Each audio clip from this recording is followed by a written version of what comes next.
This is the Business of Leadership Series Minute with your host, the best-selling author of Don't Buy a Duck and founder of MarketingStrategyHero.com, Derek Champagne. Our guest today, Arlene Battishill. She's the best-selling author of the book Retail Shock Therapy, a prescription for what ails your online sales.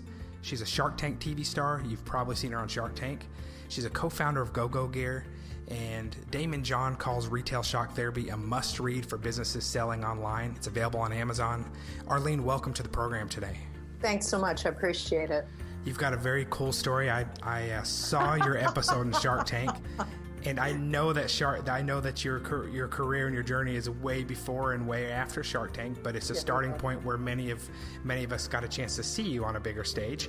And so why don't you start at the beginning for me? Kind of tell us a little bit about your personal journey that got you to where you are today and just some of the highlights that you want to share. Sure, absolutely. I think for the purpose of your audience, what is most relevant is the point at which you're going about business in life and then something completely disrupts that. And oftentimes it's something that happens that is completely outside of your control. It could be an illness, it could be a death in the family, it could be any number of things. And in my case, it was a job loss. And I had been working in the real estate development field for many, many years here in Southern California, and I was a project manager for pretty much master planned residential communities. And the last project that I had been managing was a $300 million new housing development north of Los Angeles.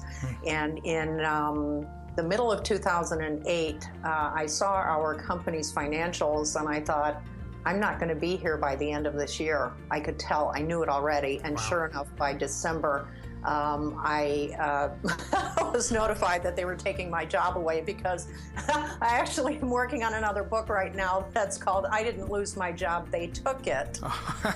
That's exactly what happened to me. Wow. I didn't lose it. I know exactly where it is. And they won't give it back.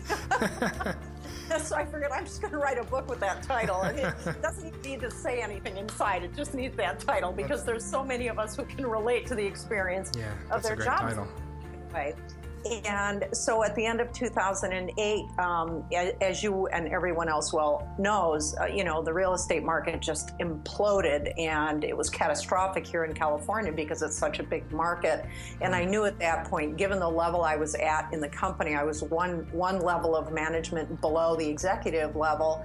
I knew that I was never going to see that job again. That job was gone forever, and that remains the case here 8 years later, that level of management was never going to find its way back because it was easier to just outsource all of that level of management to those of us who were no longer employed.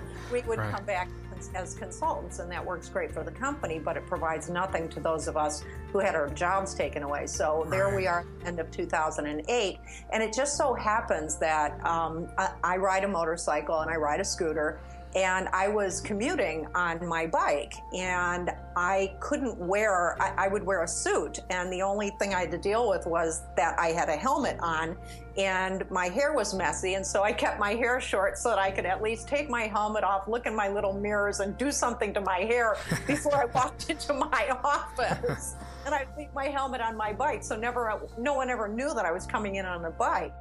Derek Champagne here. Hey, if you're feeling isolated right now, if this health scare has got you working remotely or you're feeling uncertain, I want to invite you to check out my mastermind. Come join us. It's DerekChampagneMastermind.com.